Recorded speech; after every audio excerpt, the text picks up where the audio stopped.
sequência aqui, né? Eu queria convidar aqui para o palco os nossos jurados que trabalharam com a gente aqui ao longo desses meses para poder chegar à conclusão, né, a decisão tão difícil que foi fazer essa seleção dos finalistas e dos ganhadores. Então, eu queria chamar aqui primeiro a Carol, a Carolina Gil, né, para subir ao palco. A Carol que trabalha no mercado, na área de pessoas, é uma executiva, que vai ajudar a gente a brilhantar a nossa... Queria chamar também...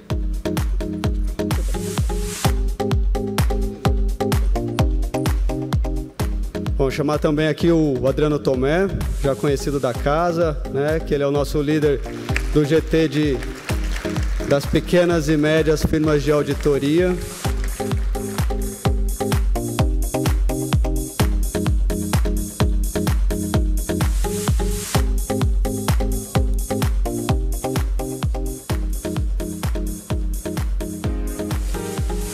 O professor Guilhermo, né, que é da FEA da USP, que vai dar toda essa visão para a gente no contexto de educação e como a gente está vivendo isso no meio acadêmico.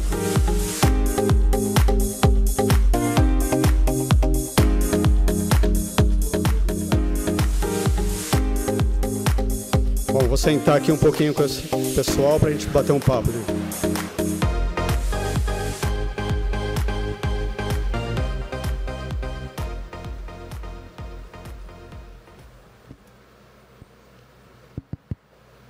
Bom, obrigado a todos aí, pessoal.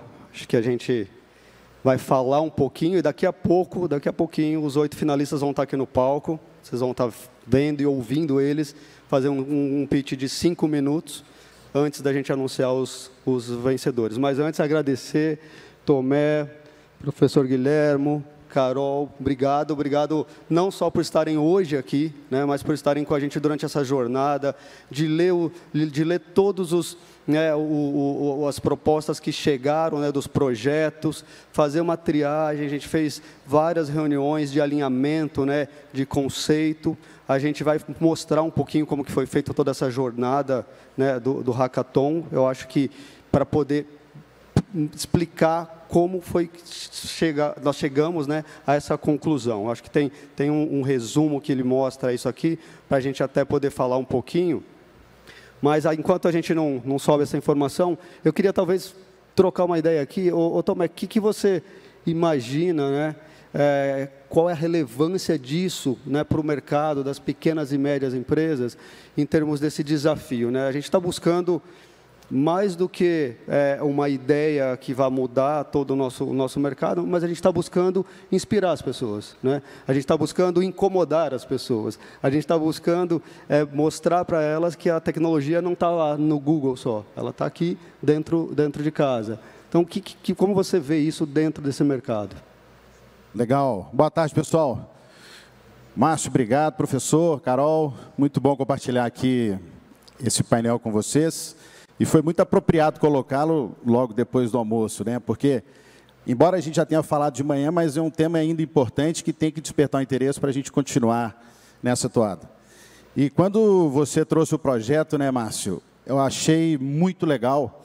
E do ponto de vista de firmas de auditoria de pequeno e médio porte, quando a gente percebe aquilo que, de fato, pode trazer valor, agregar, né, a prestação dos nossos serviços, a gente apoia com toda a força, vamos assim dizer. Então, parabéns por essa iniciativa, obrigado também pelo convite, por ter participado da comissão, foi muito desafiador, os projetos foram muito legais, e em uma das nossas reuniões, a gente fazendo, poxa, como é que se avaliou e tal, e, no meu caso, a avaliação dos projetos, eu olhei muito para as firmas de pequeno e médio porte. Era essencial eu saber aquilo que, de fato, poderia trazer benefícios para a gente. A gente sabe que as grandes firmas estão mais estruturadas em termos tecnológicos, embora elas ainda tenham os seus desafios e queiram melhorar ainda mais nesse quesito. Mas nós, enquanto firmas médias e pequenas, temos um longo caminho para percorrer, né? Então, quando veio essa ideia, eu falei, legal, vamos apoiar e vamos ver, de fato, o que é importante para nós, né? Essa semana eu estava lendo uma reportagem no Valor Econômico, e vi um fato interessante lá, li uma coisa interessante. Foi uma pesquisa feita, vou até tirar uma colinha aqui, uma colinha feita com 600 empresas ao redor do mundo em 14 segmentos, automobilístico, educacional, enfim. E eram as 600 maiores empresas com faturamento acima de $1 bilhão. E o resultado da pesquisa foi interessante, e aí eu queria que vocês refletissem aqui em qual desses resultados aqui vocês, como firmas, pensando em termos de tecnologia, se enquadram, né? Ela diz o seguinte, olha, das 600 entrevistadas, 500, ou seja, 84%, disseram que a tecnologia, ou através da inteligência artificial no caso, mas eu acho que a gente tem que ampliar para a tecnologia como um todo, não só inteligência artificial, 84%, ou seja, 500 empresas, disseram que tem prioridade, né, na implantação da inteligência artificial entre de 2 a 4 anos. 84%. Então, o que você vê? Entre 2 a 4 anos ali, está todo mundo preocupado em correr, né? Um outro número, e aí bem menor, 7%, ou seja, 42 empresas, responderam que elas têm pretensão de lidar com a inteligência artificial entre 5 e 10 anos. Então, é o outro dado, e aí vocês vão vendo aí aonde vocês estão pensando nessas 3 opções. E a terceira opção é, outros 42%, outras 42 empresas, 7%, disseram que estão pensando na inteligência artificial depois de 10 anos. Porque antes disso, elas têm que dedicar tempo e dividir as suas atenções com outros desafios, né? E aí, imagino, retenção de clientes, desenvolvimento de produtos, quer dizer, uma série de coisas. E aí eu pensei o seguinte, caramba, aquelas 500 lá devem ser muito preparadas tecnologicamente. Então, significa que elas já estão num avançamento tal e uma estrutura tecnológica tal que permitem a elas investir num tempo tão curto recursos de inteligência artificial. E aquelas últimas do terceiro ponto, ou seja, 7% que está ali dividido, o que é que deixou a transparecer para mim? Que é o seguinte, cara, que é complicado você dividir sua atenção nesse tema especificamente. E trazendo esse retrato aqui para nós, de firma de auditoria de pequeno porte, acho que retrata um pouco a gente, né? Porque nós aqui, legal, nós estamos aqui sabendo que tem que implantar tecnologia, etc., não dá para fugir disso, mas também nós temos que dividir a nossa atenção com outros desafios, né? Mas a tecnologia não pode ser esquecida, porque ao mesmo tempo que tem desafios, tem oportunidades e benefícios, né? Um deles aqui, por exemplo, é a escassez de talentos. Não só o nosso negócio, como outros, passam por sérios problemas quanto a isso aí. E a tecnologia pode ser uma aliada nesse contexto, porque ela vai produzir atratividade, não é verdade? Outro ponto, honorários achatados. Deixa eu levanta a mão, por favor, quem acha que os nossos honorários hoje são achatados. Margem pequena. Uai. O pessoal está levantando as 2 mãos aqui, para você ter uma ideia. Pois é, esse é um desafio muito grande. A gente reclama muito, e é uma realidade de fato. E eu acho que nesse ponto a tecnologia vai nos ajudar, porque vai encurtar caminhos, né? Vai melhorar a nossa rentabilidade. Vamos performar melhor quanto aos nossos negócios, né? Para isso, a gente tem um outro desafio, que é quebrar paradigmas.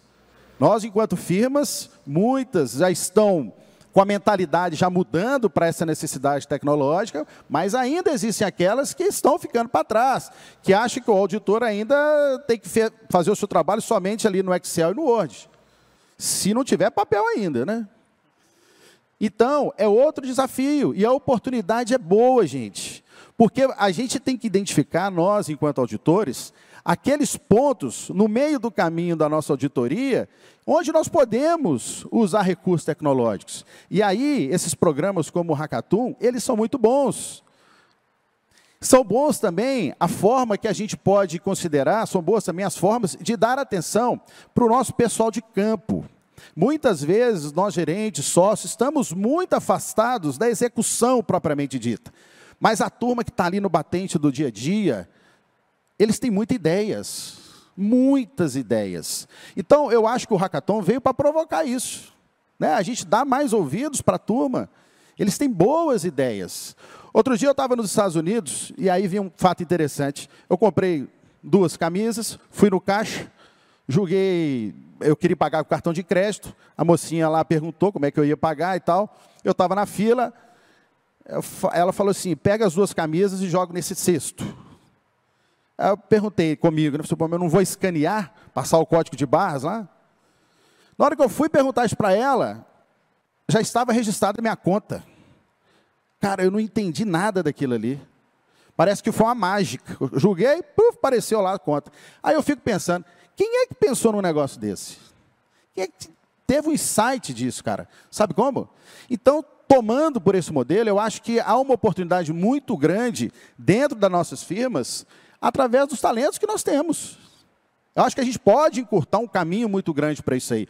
Ontem eu estava conversando com um colega aqui de profissão e ele me contando a experiência dele dentro da firma, dizendo que ele, mesmo sendo Excel, elabora diversas ferramentas que auxiliam muito no trabalho dele. Até eu incentivei a participar do próximo ano do Hackathon.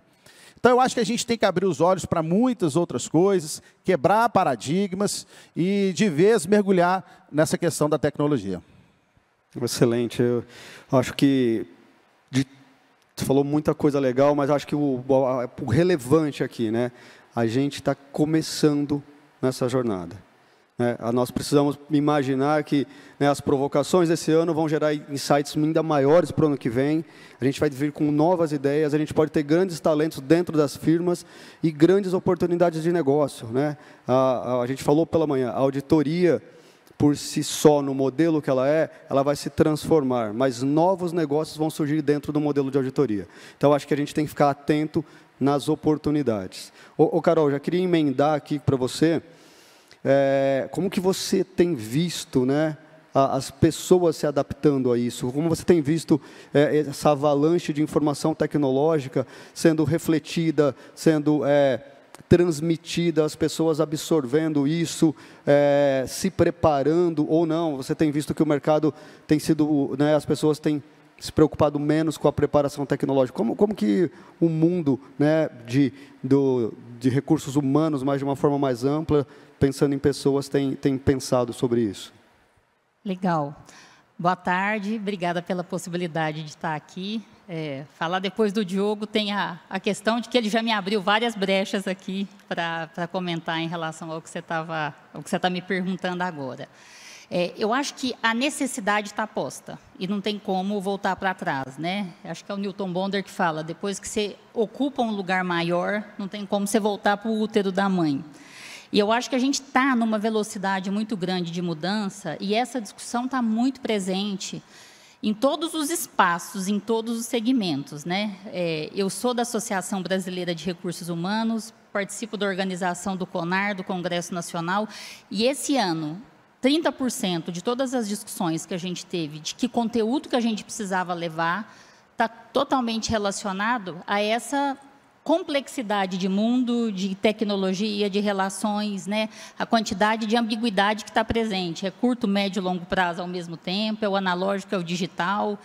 E em relação às habilidades, ao que está sendo colocado do ponto de vista para a gente se preparar, talvez a discussão que mais seja colocada, o que eu mais tenho sido questionada, é em relação a, tá bom, a tecnologia está assumindo o espaço da mão de obra humana, né? Cada vez mais que a gente expande essas possibilidades, a gente diminui mais as vagas de emprego e tudo mais. E eu achei que valia muito a pena trazer para vocês hoje uma reflexão da gente virar a chave, não olhar especialmente no que reduz, mas do que se torna a mais e abundante com a possibilidade, porque a partir do momento que a gente traz tecnologia para o dia a dia e a gente começa a substituir uma série de esforços operacionais que a gente fazia de uma maneira automatizada, a gente democratiza a tecnologia e a gente amplia possibilidades de atuação e emprego. O que eu quero dizer com isso? Por vezes, né, eu trabalho numa agência de publicidade que tem um braço de tecnologia, de Martech. A gente está diante de um cliente e eles falam, nossa, mas para eu automatizar, eu vou ter que montar uma equipe de programador, né? Eu vou ter que ter uma equipe aqui e, de repente, um small, medium business não tem essa possibilidade. E o que a gente sempre traz, não. Por quê? Porque a partir do momento que eu tenho, né, essa automação, essa operacionalização já sendo feita, né, o software produzindo software, eu tenho a possibilidade de atender muito mais clientes. Então, se antes eu estaria com 2, 3 padarias, pensando em concessionárias, hoje eu tenho possibilidade de estar em 8, 10, porque aquela codificação, aquela parte mais complexa que a gente fazia, passa a ser substituída e entra os soft skills. E os soft skills, por incrível que pareça, é o que tem sido mais demandado. Quando a gente olha as 10 competências, as 10 habilidades que vêm do World Business Forum, Economic Forum, sobre as competências do futuro, e o que a gente precisa exercitar um esforço de upskilling até 2027, das 6 primeiras, uma tem a ver com tecnologia, que fala AI e Big Data. Mas as outras 5 estão relacionadas a capacidade analítica, curiosidade intelectual, possibilidade de fazer perguntas, buscar o que não é óbvio, fazer a conexão com o negócio. Então, cada vez mais, Márcio, quando a gente vê essa questão da tecnologia tomando corpo e muito presente, né, em segmentos que antes não estavam, a gente percebe que, junto com isso, vem uma possibilidade de expandir, de democratizar, de ter mais projetos, mais clientes, mais possibilidades. Então, não necessariamente significa uma redução, uma escassez, mas, por outro lado, uma necessidade de ter também um olhar muito menos, eu acho que cabe também para a auditoria isso, né? Muito menos especialista, eu falo que é o efeito guarda-chuva, né? É a profundidade e a amplitude. A gente não ficar ali, né, somente na especialidade, mas ampliar dentro dessa perspectiva, de entender o cliente, de entender a necessidade, de estar além do que está sendo posto, porque eventualmente a gente está imaginando uma solução e investigando é uma coisa totalmente diferente, e eu acho que a reflexão com o advento de novas tecnologias vai trazendo esse tipo de habilidade sendo mais requerida também. Muito bom. Eu ouvi que a tecnologia vai democratizar a criatividade, né, e vai democratizar também o conhecimento. Tem 2 formas de ler isso, né? Uma é que você vai ter aquele conhecimento de 30 segundos que você lê rapidamente em uma rede social, ou, né, que você vai tirar também aquela percepção dos grandes gurus. Acho que nem uma coisa nem outra, mas eu acho que o efeito da tecnologia a informação vai estar disponível para todos. Então, essa democratização é um fato. Quem vai tomar o maior benefício disso é quem, como sempre, for mais estudioso, for mais aplicado, for mais dedicado. Acho que isso volta para a discussão de pessoas, né? Então, sempre vai ter o capital humano nessa vertente para fazer a diferença para um lado que você leva a tecnologia, né? É isso. E eu vejo muito a perspectiva de expansão. Sabe quando uma analogia de braço biônico, que vai além, que expande?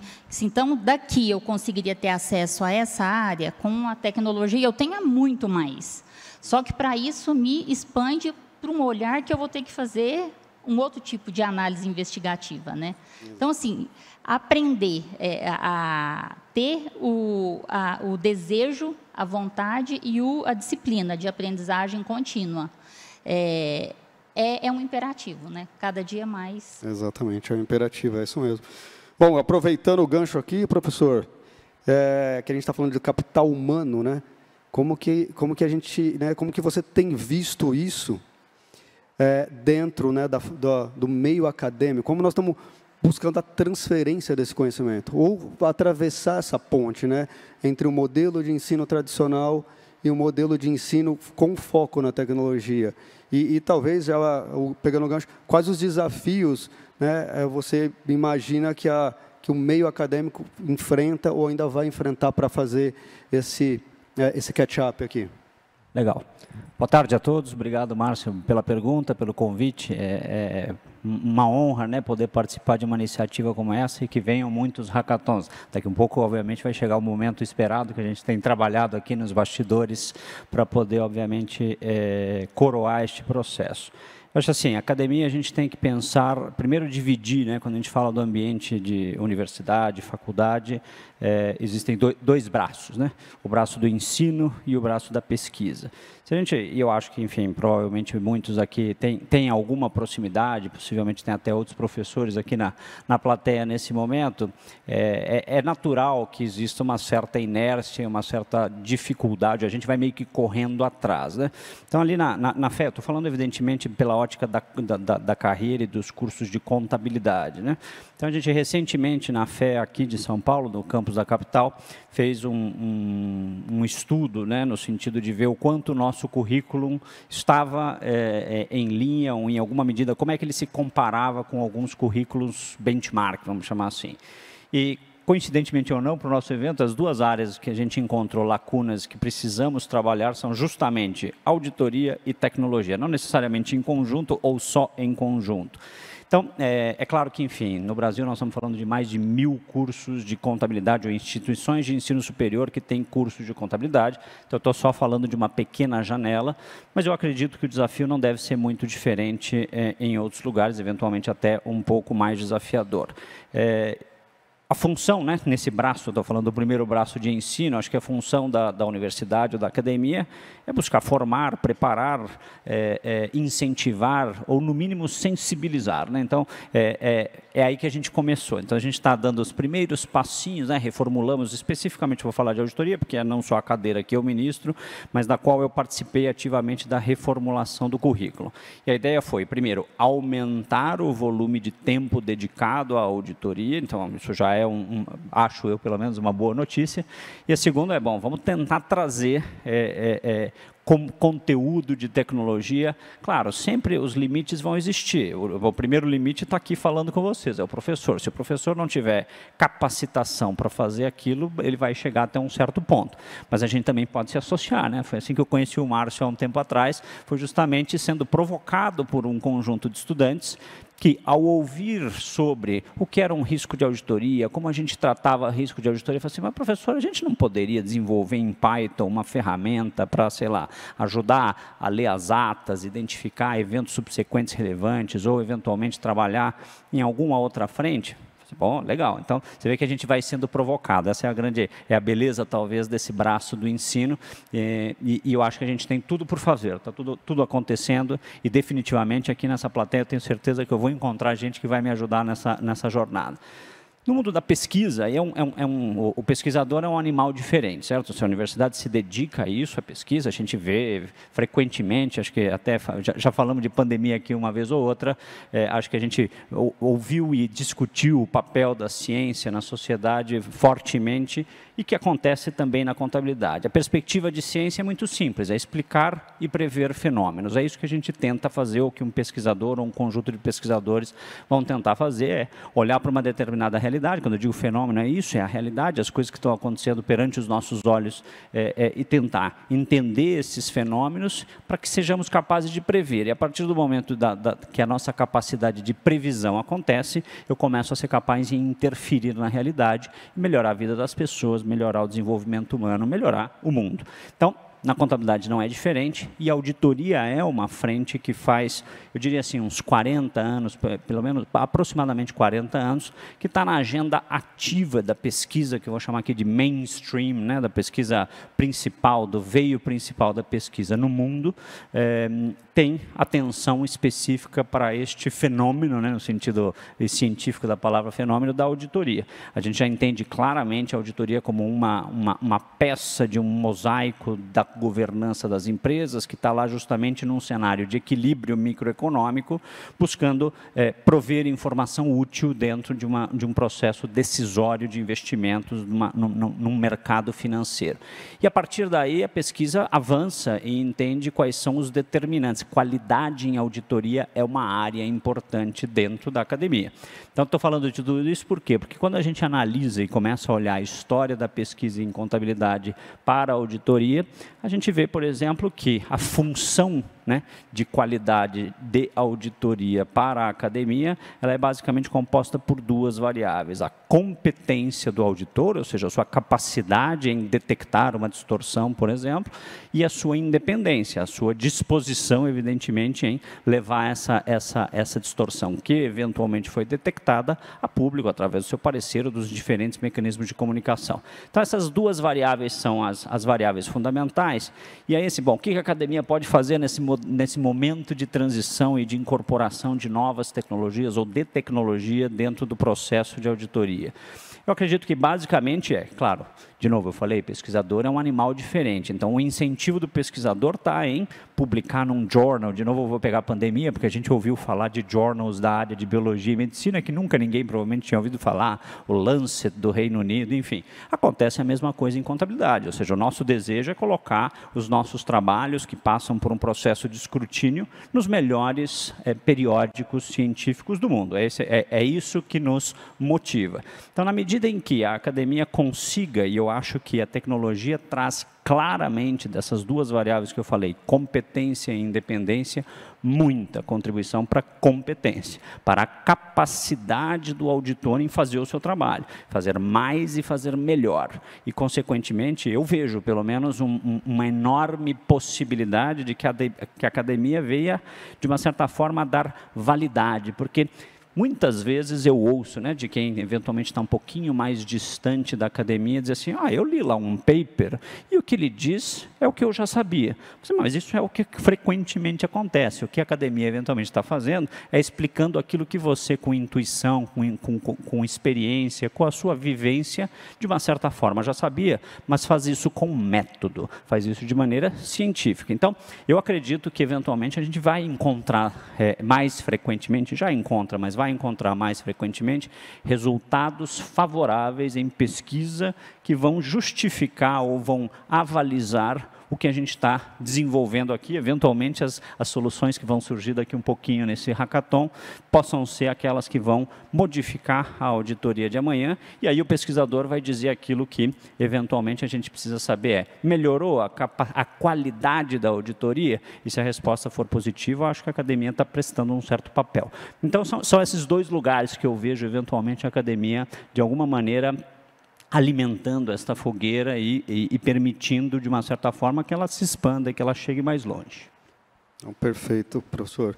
E acho que quando a gente está fazendo essa conexão, né, entre as firmas de auditoria, independente do tamanho, pessoas e o meio acadêmico, né, acho que a gente está amarrando, fazendo a correlação do triângulo ali, que é a fonte do sucesso, né? A gente viu aqueles triângulos que era a fonte do risco lá de manhã, com o assunto da fraude, e a gente está falando aqui de um outro triângulo que ele é a fonte do sucesso. Bom, acho que eu queria mostrar aqui um pouquinho como foi o método que a gente criou, né, para poder fazer esse hackathon. Acho que vai aparecer aqui na tela para vocês uma informação. E a gente, na sequência, já vai chamar o pessoal para se apresentar e para falar um pouquinho, né, 5 minutos, cada um dos grandes finalistas vão falar um pouquinho dos seus projetos, e aí a gente vai poder, depois, na sequência, já fazer a premiação. Deixa eu ver se aparece aqui agora, com a ajuda da tecnologia um pouquinho. Se o pessoal puder mudar o slide aí, eu acho que não entra. Aqui. Não, beleza. Então, aqui é basicamente, vocês já sabem, qual que era, né, a ideia do hackathon, é premiar os 3 principais projetos que eles tivessem, né, uma conexão com a auditoria, né, de uma forma disruptiva para fomentar o mercado, a gente ter uma conexão com a auditoria do futuro. Então, a gente imaginou aqui que esse era o challenge que a gente colocou. Na sequência, né, se puder mudar, esse challenge ele foi aberto para todo mundo. Então, pode deixar aqui. Esse challenge foi aberto para todo mundo, para o mercado, né, independente das empresas de auditoria, para o mercado de geral, para as empresas de tecnologia, para as universidades, sem restrição de idade, sem restrição de formação, sem qualquer restrição. Essa foi a forma que a gente achou de conectar o mercado com o hackathon e com a ideia de trazer, né, os desafios para conexão com a auditoria. Quando nós desenhamos, a gente fez todo um processo para poder fazer isso, a gente criou, né, um guidance para poder ter todas as diretrizes dessa competição. Nós falamos em alguns pontos que eles eram importantes para a gente poder qualificar, né, um competidor. Então, acho que o primeiro era se a ideia era inovadora, né? Então, ela precisa ser uma ideia inovadora, ela precisa ser uma ideia inovadora, mas que se conecte à auditoria, né? Ela precisa trazer tecnologia no âmbito de melhorar a vida dos auditores, de melhorar a qualidade da informação e de melhorar o mercado de auditoria. Ela pode ter essas duas funções, mas ela precisa ser escalável, né? Então, qualquer projeto, quando a gente pensa no mundo de auditoria, ele precisa ter escalabilidade. Ele precisa funcionar para pequena, funcionar para média, funcionar para grande empresa de auditoria, e ele precisa abranger isso de uma forma que ele gere pouco ou nenhum tipo de adaptação na tecnologia. Então, a escalabilidade era um terceiro ponto que a gente falou. Ele precisa ser viável economicamente, né? Ele precisa ser viável economicamente, e aí a gente pensou, né, bom, como que ele vai ser viável economicamente? Ele tem que ser um investimento mensurável. Esse investimento mensurável, ele precisa ter uma análise de custo, né, versus o retorno, né? A gente sabe que falar em retorno automaticamente em inovação pode ser um limitador, mas a gente sabe também que os recursos nas empresas de auditoria são limitados. Nós não somos empresas de pesquisa tecnológica, nós somos empresas de auditoria, firmas de auditoria. Então, o recurso é limitado. A gente pode errar, mas a gente precisa errar com alguma consciência, né? Então, a gente precisava dessa conexão de ser viável, né? E aí, o quinto item, que apareceu na tela agora, obrigado, era a originalidade. O quanto isso era original, o quanto essa inovação é original, escalável, né? Ela é aplicável, ela tem viabilidade e ela remunera as firmas de auditoria. Então, os projetos foram disponibilizados, todos os inscritos receberam os projetos, esses projetos foram recebidos direto pelo Ibracon, nenhum dos membros, nenhum dos GTs tiveram acesso, os projetos foram anonimizados, então, independente de participantes que alguém, né, das comissões possa ou não conhecer, ninguém teve acesso a essa informação, todos foram sanitizados e aí sim foram divididos com os GTs. Com os GTs de pequenas e médias, aconteceu o seguinte, né? Então, tanto no GT de pequenas e médias, quanto no nosso GT de inovação e tecnologia, o voto foi dado em conjunto. Então, no meu GT, era um voto meu e de todos os membros, e ele virou o voto do GT, um voto. No GT de pequenas e médias, a mesma coisa, o Adriano com o pessoal fez a análise e fizeram o voto do GT de pequenas e médias. E aí sim nós tivemos os votos, né, do professor Guilhermo, da Carol e do Laudelino, que ele era o representante do CRC lá do Paraná. Agradecer ao Laudelino aqui, que não pôde estar presencialmente com a gente, mas também ajudou a gente a ter, né, a compor o quinteto aqui para não ter chance de ter empate, né? Então, esse foi o método que eu queria talvez dividir com todos, né, um método que ele foi bem feito, bem pensado, para a gente poder trabalhar aqui dentro do contexto. Eu acho que aqui eu acabei já até falando, porque não tinha entrado a apresentação, se vocês puderem dar mais um clique aí. Mais um, acho que não foi. Bom, então, era isso, a gente queria explicar qual foi o método, como a gente fez, e agora